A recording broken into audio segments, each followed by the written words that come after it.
I'm Spencer.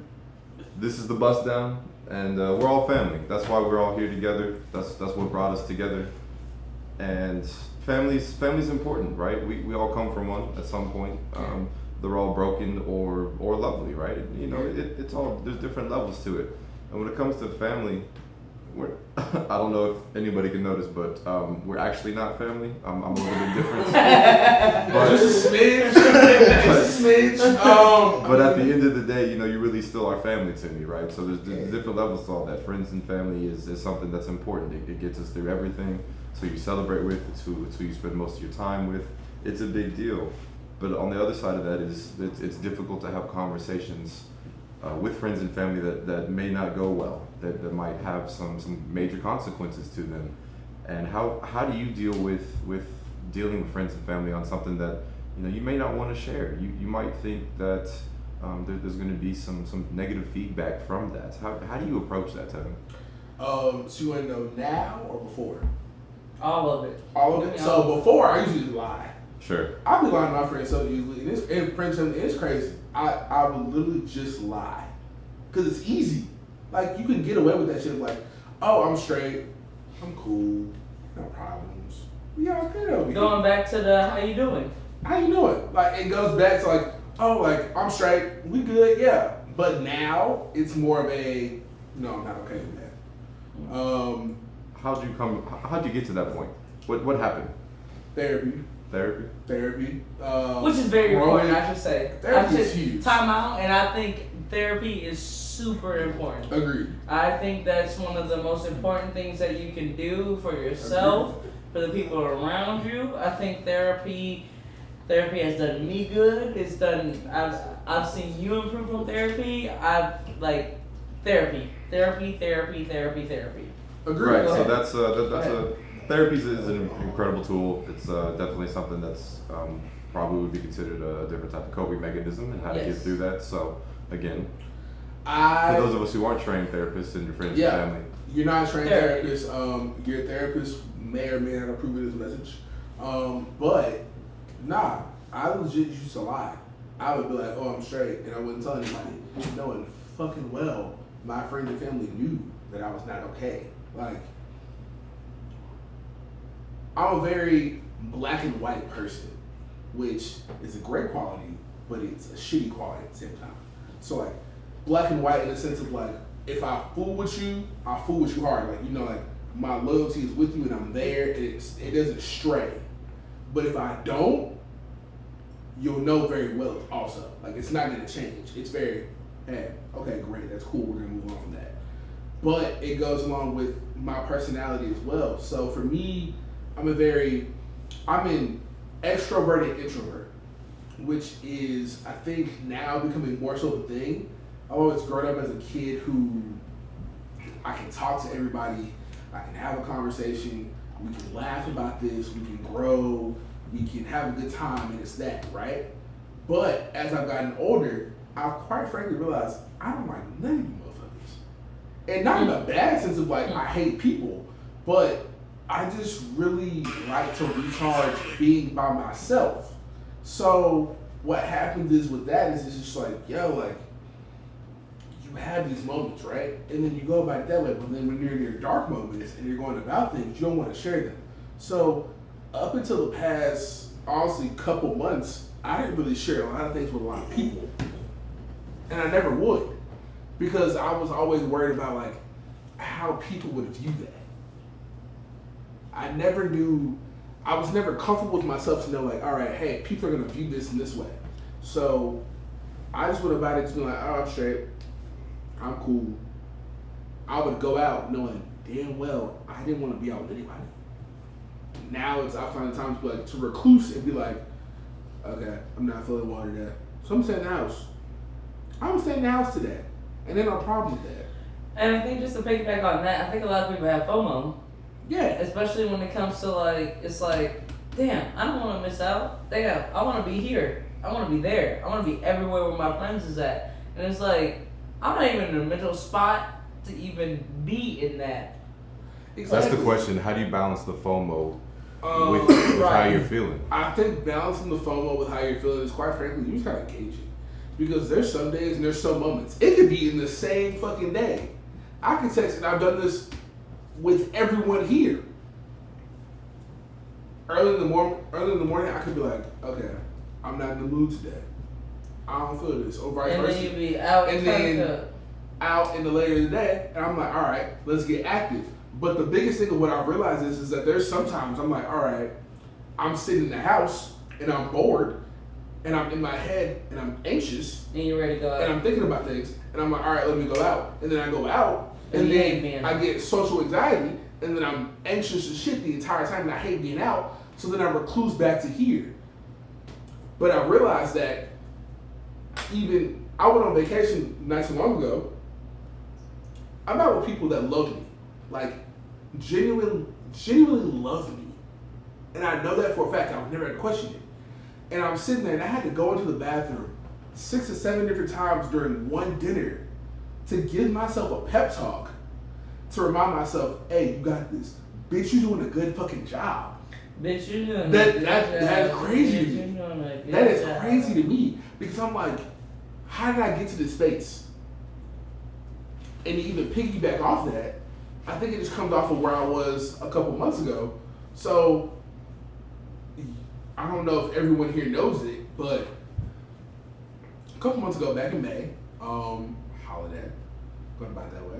And so some things happened and we went about it that way. We figured it out, but it's a long road to get there, quite frankly. Absolutely. It takes a lot of time. It does take a lot of time. And it's interesting being with people that you love and you're not comfortable with that. Q, I know you're pretty close with your brother, and your family as well. But how has that been for you? You know, because I know you're so close, but there's obviously some hesitations to share. So how do you go about that? I've always felt like I was the black sheep of the family. You know, a lot of people feel that way when they go through what I go through. But I'm 28. I've lived with my brother for like 23 of those years. And when I first started going through my depression, he had no idea how to talk to me. He thought I was a complete stranger. Right. I didn't talk the same. I didn't walk the same. I didn't look the same. So he was asking other people close to me, how do I talk to my brother? And if there's one person on the planet, he's the one that knew how to talk to me.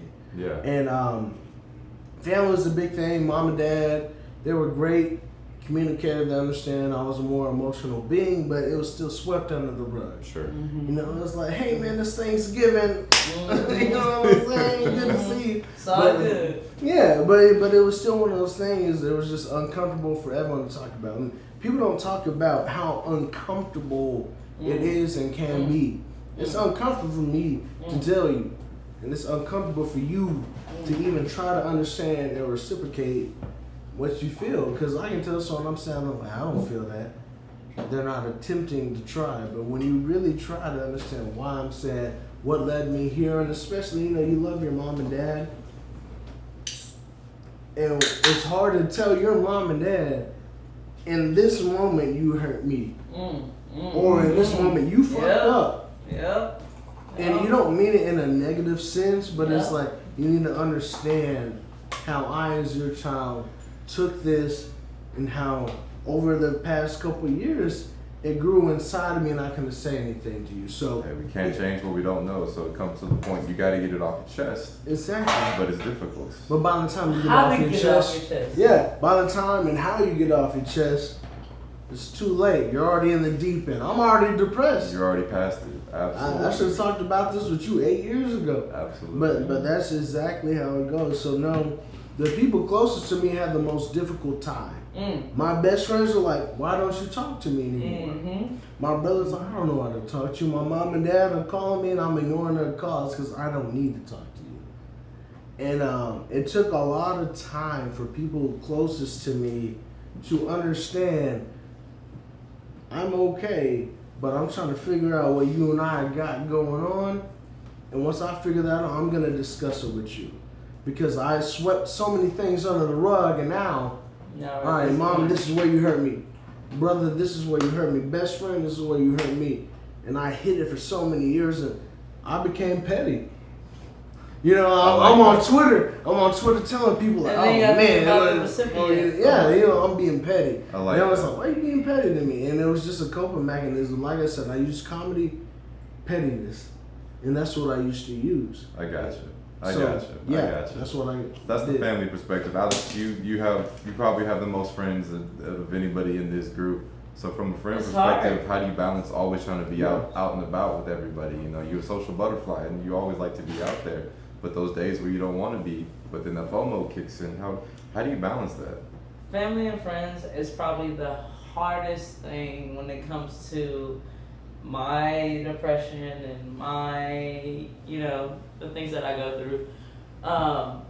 Just to keep it so simple,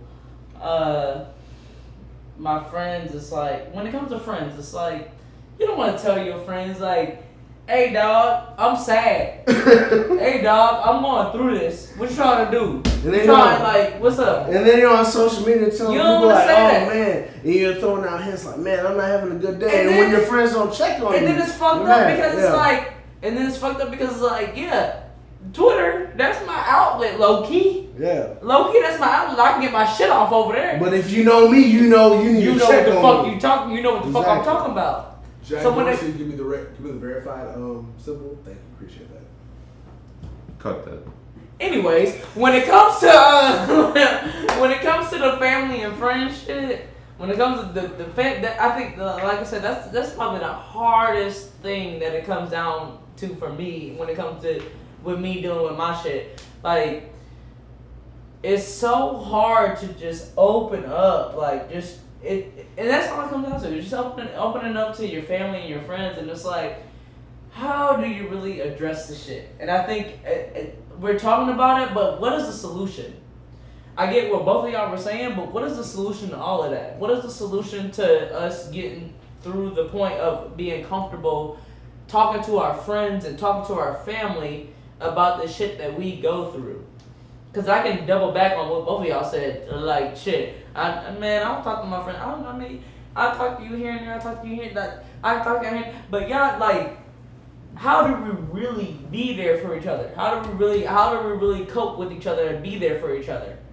Family, that's a whole nother, because that's a generational thing. Because the generational shit is so fucked up. Yeah.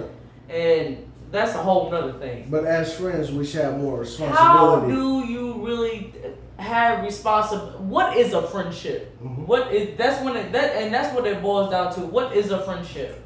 Like, how do I take care of my friend when they're in this spot? Yeah. This is how it is gonna come down to it, right? For the friendship question is, if they're not there for you when you're struggling, it's not a friendship, right? It's a situationship. Right. So, But how do you make it easy for you to open up to friends? Like, Exactly. you don't. I think that's the hardest part. It's just the open up part. I think we just need to be, as humans, I think we just need to be more acceptive of what's going on the recipient's end. And I think as the person going through it, we just need to be more honest. Absolutely, and there is no solution. If there was, we'd all be in a much better place, right? Right? So It sounds so easy, the right? solution It sounds so simple. the solution is It sounds so simple. we just got to keep fighting. We just got to keep working through it. Right. And at the end of the day, I mean, I this think is that, why I we're think, here. I This think is that's family. I think that's my main message This is for your friends. friends, just be there. And we're gonna keep getting through I it. think that's it. That's I all think we that's do. literally it. Your friends and family. Here we go. Just be honest and be there. That's a good cut. It's a good cat. All right, Chris Tevin out. Wait, no,